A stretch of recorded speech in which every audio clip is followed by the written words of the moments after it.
NDSA కాళేశ్వరంకి వచ్చింది గోదావరి మీద 2 పియర్లు గుంగితే వచ్చింది.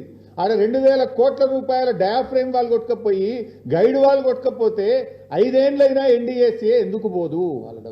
ఇక్కడనేమో 5 రోజులనే వస్తారు, 5 రోజులే ఇక్కడ వస్తారు. 5 ఏళ్ళైనా పోలవరంలో ఎన్డీఎస్ఏ పోదు.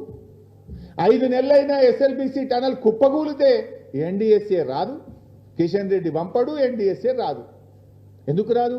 కిషన్ రెడ్డి, రేవంత్ రెడ్డి, కాంగ్రెస్ బీజేపీల మధ్య ఢిల్లీలోనేమో కొట్లాడతారు, గల్లీలోనేమో అలాయి బలాయి చేసుకుంటారు.